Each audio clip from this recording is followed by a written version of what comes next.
এনসিইআরটির দশম শ্রেণীর প্রথম যে অধ্যায়টা রয়েছে রাসায়নিক বিক্রিয়া এবং সমীকরণ, দেখো এর উপরে কিন্তু আমি অলরেডি তোমাদের দুটো ক্লাস করিয়ে দিয়েছি। আর আমি তোমাদের বলেই দিয়েছি একটা অধ্যায়ের উপরে আমি মোট 3টে করে ক্লাস করাবো।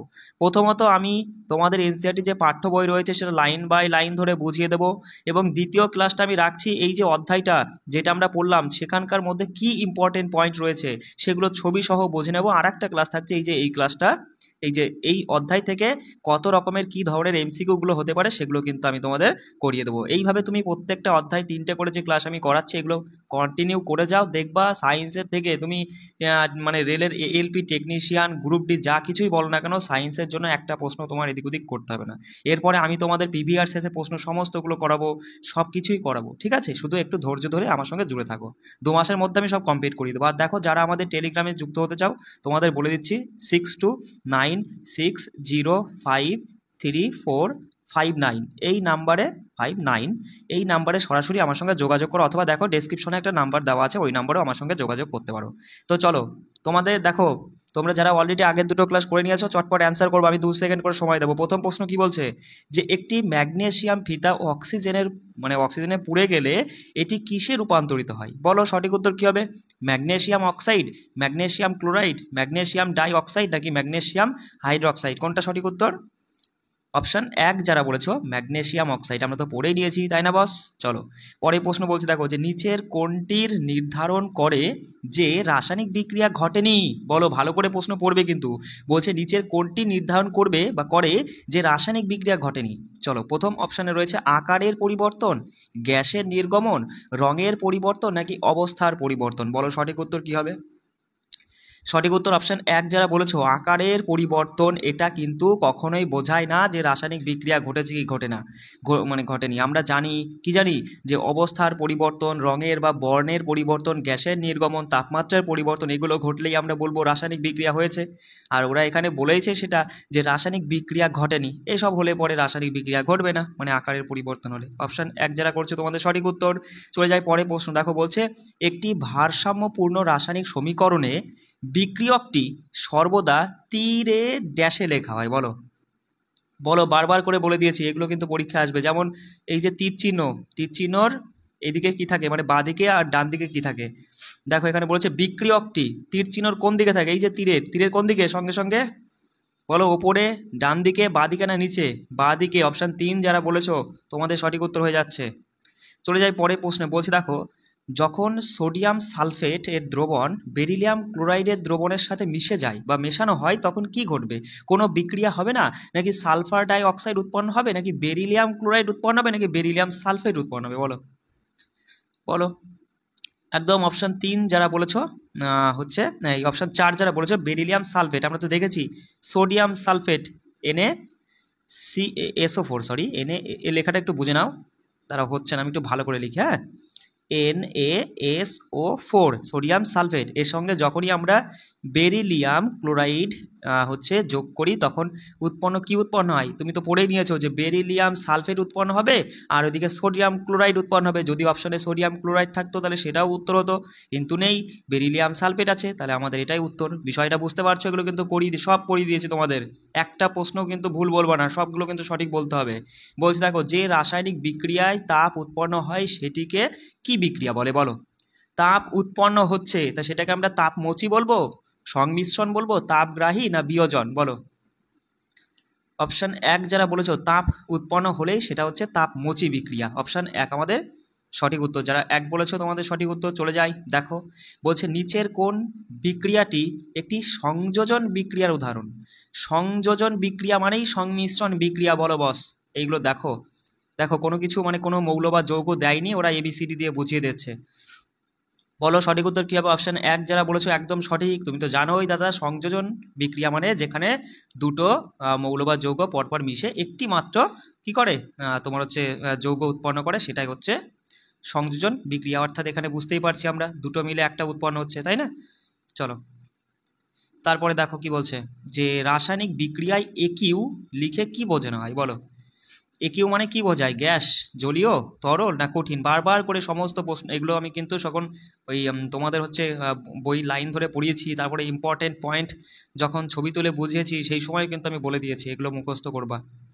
অপশন বি যারা বলেছো জলীয়, তোমাদের সঠিক উত্তর। চলে যায় পরে প্রশ্ন, দেখো বিয়োজন বিক্রিয়া হলো যখন ড্যাশ, বিয়োজন বিক্রিয়া হলো যখন ড্যাশ একটি বিক্রিয়ক ভেঙে সহজ বিক্রিয়াজাত পদার্থ উৎপন্ন হয় সেটা, নাকি একটি উপাদান অন্য উপাদানকে স্থানচ্যুত করে বিক্রিয়া, স্থানচ্যুত তো আসবেই না, তুমি তো বুঝতেই পারছো। দেখো তারপরে কি বলছে, একটি বিক্রিয়ক ভেঙে সরল বিক্রিয়াজাত পদার্থ উৎপন্ন করে এবং শক্তির মুক্তি ঘটে, এটা হবে, নাকি দুই বা ততোধিক বিক্রিয়ক একটি মাত্র বিক্রিয়াজাত পদার্থ উৎপন্ন করে সেটা, কোনটা? বিয়োজন বলছে বস। সঠিক উত্তর অপশান এক যারা বলেছো, তাই না বস? এখানে দেখো অনেকে কিন্তু কনফিউশনের মধ্যে পড়ে যাচ্ছে, 3 হবে কি 1 হবে। দেখো একে বলছে যে একটি বিক্রিয়ক ভেঙে সহজ মানে কতগুলো বিক্রিয়াজাত পদার্থ উৎপন্ন হলেই সেটাই হচ্ছে বিয়োজন। এখানেও বলছে একটি বিক্রিয়ক ভেঙে সহজ বা সরল কতগুলো বিক্রিয়াজাত পদার্থ উৎপন্ন হয় এবং শক্তির মুক্তি ঘটে, এই তথ্যটার জন্যই কিন্তু এই লাইনটা ভুল হয়ে গেল, তাই না বস? তাহলে অপশান 1 এখানে সঠিক উত্তর। বলো বলো, নাইট্রোজেন ডাই অক্সাইডের ধোঁয়াগুলো কী রং দেয়? বারবার করে করিয়ে দিয়েছি কিন্তু, বলো কী হবে সঠিক উত্তর? হলুদ, বাদামি, হালকা হলুদ না নীল? এই লাল, কোনটা? বাদামি। অপশান 2 যারা বলেছে তোমাদের সঠিক উত্তর। চলে যাই পরের প্রশ্নে, বলছি দেখো সূর্যের আলোতে সিলভার ক্লোরাইড সাদা হয়ে যায় কেন? বলো, সূর্যের আলোতে সিলভার ক্লোরাইড সাদা হয়ে যায় কেন? অক্সিজেনের উপস্থিতিতে উপর কি বলছে মরিচা ধরার কারণে, নাকি জারণ বিজন বিক্রিয়ার কারণে, নাকি সিলভার ক্লোরাইডের পচনের কারণে সিলভার এবং ক্লোরিন আলোতে পরিণত হয়, নাকি সিলভার ক্লোরাইড সিলভার অক্সাইডের স্থানচ্যুত হওয়ার কারণে? কী হবে সঠিক উত্তর বলো? একদম অপশান 3 যারা বলেছো, তুমি তো পড়ে নিয়েছো যে সিলভার ক্লোরাইডের পচনের কারণে। পচন মানেই তো বাস বিয়োজন, তাই না? তুমি তো দেখেই নিয়েছো বিয়োজন মানে কি, যেখানে একটি মাত্র কি বিক্রিয়ক পদার্থ থাকে আর সেটা বিক্রিয়ার ফলে, রাসায়নিক বিক্রিয়ার ফলে দুই বা তার বেশি কি হয়, বিক্রিয়াজাত পদার্থ উৎপন্ন হয়, তাই না? তাহলে সেটাই হচ্ছে বিয়োজন। আর বিয়োজনেরই আর একটা নাম হচ্ছে পচন, তাই না? আর এই সিলভার ক্লোরাইড একটা মাত্র বিক্রিয়ক পদার্থ রয়েছে, যেটা সূর্যের আলো যেই পেলো অমনি কী হলো, বিক্রিয়ার ফলে দুটোই বিক্রিয়াজাত পদার্থ উৎপন্ন হলো, সিলভার আর ক্লোরিনে। অপশান 3 যারা বলেছে তোমাদের সঠিক উত্তর। বলছে রাসায়নিক বিক্রিয়ার অধঃক্ষেপণের ভৌত অবস্থা কীরূপ? বলো, রাসায়নিক বিক্রিয়ায় অধঃক্ষেপণের ভৌত অবস্থাটা কী হবে? কঠিন হবে, তরল, গ্যাস না জলীয়? কী হবে সঠিক উত্তর? অপশান মানে এ যারা বলেছো কঠিন, কঠিন হয়ে যাচ্ছে সঠিক উত্তর। তুমি দেখেছো ওই যে তোমাদের যে অধঃক্ষেপণ বা দ্বৈত প্রতিস্থাপন বিক্রিয়ার ক্ষেত্রে আমি করিয়ে দিয়েছিলাম, দেখো অধঃক্ষেপণের পাশে এস লেখা রয়েছে, এস মানে কি সলিড, অর্থাৎ কঠিনকে বোঝায়, তাই না? বলে দিয়েছি কিন্তু, এগুলো সব পড়ে নিবা ভালো করে। চলো পরের প্রশ্ন দেখো, বলছে যখন লেড, নাইট্রেট ও পটাশিয়াম আয়োডাইডের দ্রবণ মানে মিশ্রণ তৈরি করা হয় তখন যে বিক্রিয়াজাত পদার্থের অধঃক্ষেপণ পড়ে থাকে তা হলো কি? সেটা কি potassium sulphate, potassium oxide, lead iodide না লেড অক্সাইড? বলো বলো, লেড নাইট্রেটের সাথে যদি পটাশিয়াম আয়োডাইডের দ্রবণ মানে মিশ্রণ তৈরি করা হয় তাহলে বিক্রিয়াজাত পদার্থে অধঃক্ষেপণ পড়ে থাকে। বস অধঃক্ষেপণ কখন হয়? তুমি পড়ে দিচ্ছ দ্বৈত প্রতিস্থাপন বিক্রিয়া বা দ্বি প্রতিস্থাপন বিক্রিয়ার ক্ষেত্রে অধঃক্ষেপণ হয়, তাই না? সেখানে কি হয়, এ ওর আয়ন নিয়ে নেয়, ও ওর আয়ন নিয়ে নেয়, তাহলে লেড, আর এখানে দেখো দুটো পদ, এখানে দুটো আর কি মানে মৌল তুমি দেখতে পাচ্ছ যে একটা তো যৌগ, এর মধ্যে দুটো মৌল ধরো লেড আর নাইট্রেট, তাহলে লেড নাইট্রেট রয়েছে, পটাশিয়াম আয়োডাইড, পটাশিয়াম আর আয়োডাইড, তাহলে লেড কি করবে ওরটা নিয়ে নেবে, অর্থাৎ আয়োডাইড নিয়ে নেবে, পটাশিয়াম কি করবে নাইট্রাইটটা নিয়ে নেবে, তাই না? তাহলে লেড আয়োডাইডটা অধঃক্ষেপণ হিসেবে পড়ে থাকবে। অপশান সি যারা বলেছে তোমাদের সঠিক উত্তর। দেখো দেখে বলো যে নিচে কোনটি প্রতিস্থাপন বিক্রিয়া নয় বলেছে? কি বলেছে? প্রতিস্থাপন বিক্রিয়া নয়। দেখো একটু বুঝতে পারছো তো, একটু কষ্ট করে বুঝে নাও বস, ঠিক আছে? এর মধ্যে দেখে বলো কোনটা প্রতিস্থাপন বিক্রিয়া নয়। অপশান 2 যারা বলেছো তোমাদের সঠিক উত্তর, কারণ সিলভার ব্রোমাইডকে সূর্যালোকে ফেললে পরেই সেটা সিলভার আর ব্রোমিনে পরিণত হয়ে যায়। এটা কি? এটা পচন বা বিয়োজন, যেখানে একটি মাত্র বিক্রিয়ক পদার্থ ভেঙে গিয়ে কতগুলো মানে দুই বা তার বেশি বিক্রিয়াজাত পদার্থ উৎপন্ন হচ্ছে, তাহলে এটা হচ্ছে বিয়োজন বিক্রিয়া। আর বাকিগুলো সবই হচ্ছে প্রতিস্থাপন। যেমন বুঝতেই পারছো প্রতিস্থাপন মানে কি দাদা, মানে যে মৌলটা বেশি সক্রিয় সেটা কম, যেটা আর কি কম সক্রিয় মৌল তাকে সরিয়ে দিয়ে তার আয়নটাকে নিয়ে নেয়, তাই না? বা তার উপাদান যেটা থাকে মানে দ্রবণে যে উপাদান থাকে সেটাকে নিয়ে নেয়, যেমন লেড আর এদিকে কপার ক্লোরাইড। দেখো বিক্রিয়ার পরে লেড কি করেছে, লেড ওই মানে কপার সাথে যে মানে দ্রবণটা ছিল মানে মৌলটা ছিল ক্লোরাইড সেটা নিয়ে নিয়েছে, আর এদিকে কপারকে সিঙ্গেল ফেলে দিয়েছে। একই রকমভাবে এই তিনটেও তাই, একটু দেখে নিও, ঠিক আছে? চলে যাই পরের প্রশ্নে। বলছে সাদা কালো ফটোগ্রাফিতে নিম্নলিখিত কোন পদার্থ ব্যবহৃত হয়? বলো, বলে ফেলো। সাদা কালো ফটোগ্রাফিতে কি ব্যবহৃত হয়? Sodium chloride, calcium hydroxide, calcium nitrate না সিলভার ব্রোমাইড? কোনটা হবে সঠিক উত্তর? একদম অপশান 4 যারা বলেছো সিলভার ব্রোমাইড হয়ে যাচ্ছে এখানে সঠিক উত্তর। দেখো বলছে কপার সালফেট দ্রবণ যখন লোহার ধাতুর সঙ্গে বিক্রিয়া করে তখন তামা ধাতু গঠিত হয়, নিচের কোন বিক্রিয়া এটি বলো।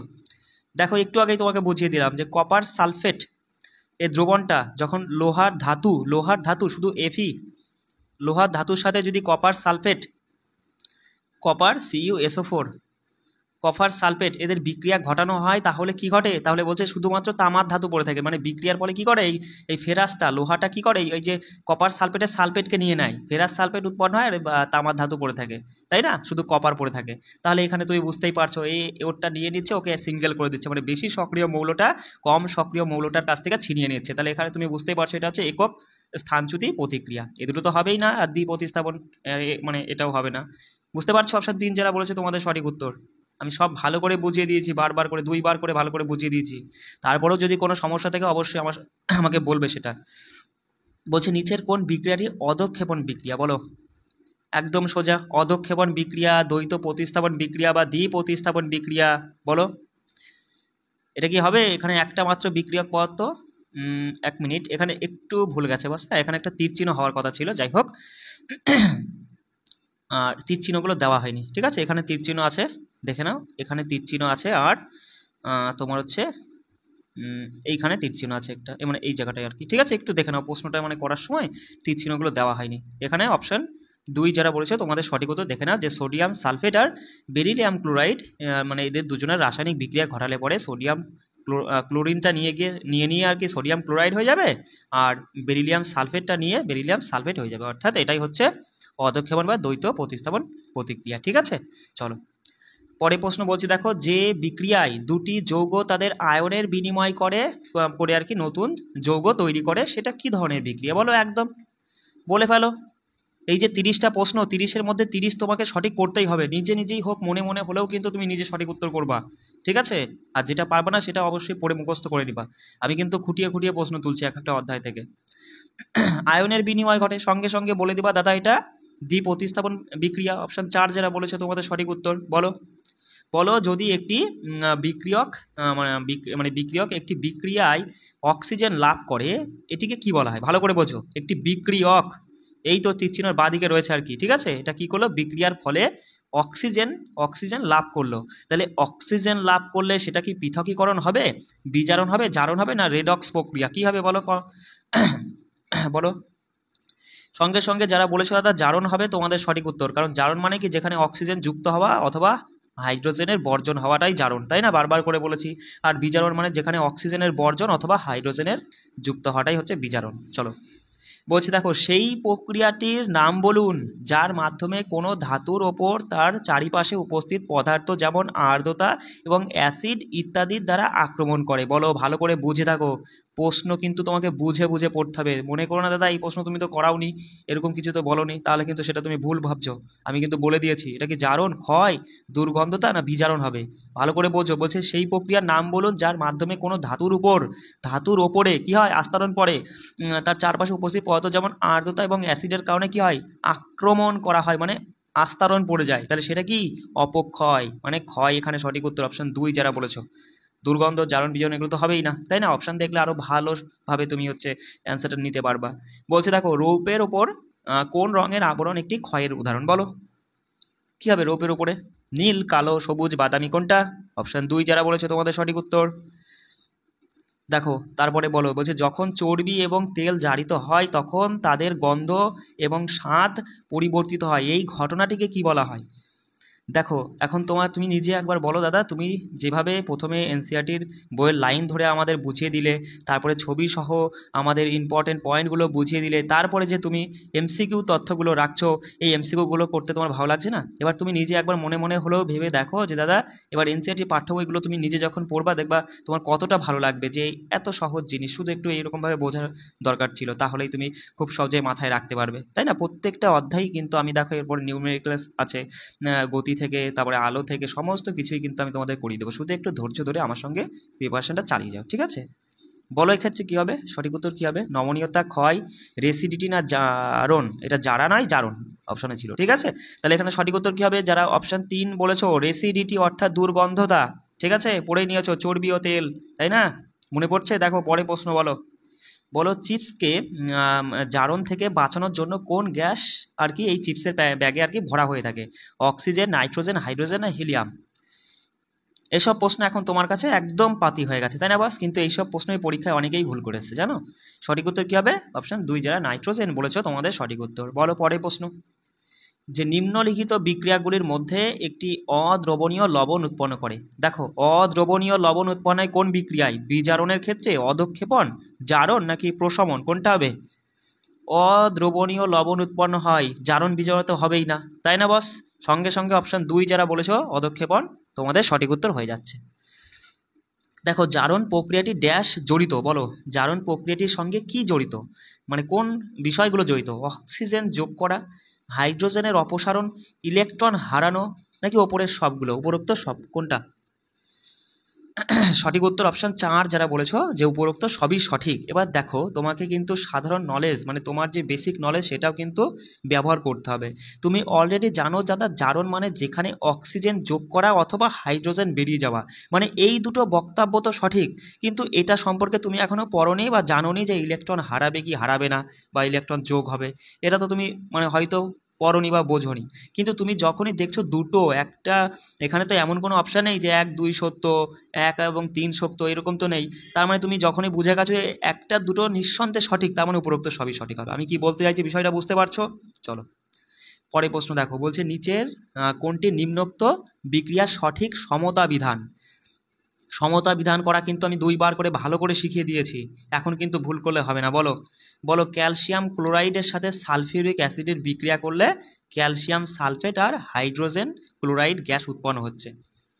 হুম বলো, তাহলে এখানে সঠিক উত্তর কী হবে? এই যে 4টে অপশান আছে, অপশানগুলো দেখে এর মধ্যে বলো, মানে তোমার হচ্ছে এদের সমতা বিধান করলে সঠিকটা কী হবে? তাহলে এখানে অপশান দেখো, অপশান বি যারা বলেছো তোমাদের সঠিক উত্তর হয়ে যাচ্ছে, যে এদের সমতা বিধান। দেখো, ক্যালসিয়াম ক্লোরাইডের সাথে যখনই আমরা তোমার হচ্ছে সালফিউরিক অ্যাসিড যোগ করব, তখন ক্যালসিয়াম সালফেট আর হাইড্রোক্লোরিক অ্যাসিড কিন্তু উৎপন্ন হবে, ঠিক আছে? এবার তুমি এখানে দেখতে পাচ্ছ, দেখো তুমি কি করে এটা অ্যান্সার করবো আমি আরও একবার বলে দিই। তুমি দেখতে পাচ্ছ দাদা, আমরা কি বলেছিলাম, তীরচিহ্নটাকে সমান ধরবো, এবার এপাশের যে মৌলটা ওপাশের যে মৌলটা সেটা সমান আছে কিনা সেটা দেখবো। দাদা এখানে ক্যালসিয়াম 1 পিস, এখানেও ক্যালসিয়ামের মানে পরমাণু 1 পিস, সালফার আছে 1 পিস, তাই না? এখানে সালফার একটা, অক্সিজেন 4টে, অক্সিজেন 4টে, আর এখানে দেখতে পাচ্ছি যে হাইড্রোজেন আছে, মানে 2 অক্ষে 2, অর্থাৎ হাইড্রোজেন 2টো, এখানেও হাইড্রোজেন 2টো, এখানে ক্লোরিন আছে 2 অক্ষে 2, আমার এখানে ক্লোরিন কি 2টো আছে, এখানেও ক্লোরিন 2টো আছে, অর্থাৎ অপশান বি আমাদের সঠিক উত্তর, যে এই সমীকরণটা একটা সমতা বিধান বা সমিত সমীকরণ। এখানে অপশান 1 দেখো, এটা কিন্তু সমান নয়, কারণ তুমি তীরচিহ্ন ডান দিক বাঁ দিক মেলাও। দেখো এখানে বলছো ক্যালসিয়াম, এখানে ক্যালসিয়াম একটা একটা, ঠিক আছে, ক্লোরিন এখানে 2টো, কিন্তু এখানে ক্লোরিন আছে দাদা একটা, এটা কিন্তু ঠিক নয়, কারণ সমিত সমীকরণ কি বলে, এই তীরচিহ্ন ডান দিক বাঁ দিক দুদিকেরই পরমাণু সংখ্যা সমান থাকবে, তাই না বাস? চলো বলছে, দেখো নিচের রাসায়নিক বিক্রিয়ায় ABCDর মান নির্ণয় করো। বলো, মানে সমীর দেখেছো এরকম টাইপের প্রশ্নই কিন্তু আসবে, বুঝতে পারছো? লেখাটা হয়তো সেরকম ভালো বোঝাচ্ছে না, একটু কষ্ট করে বুঝে নাও।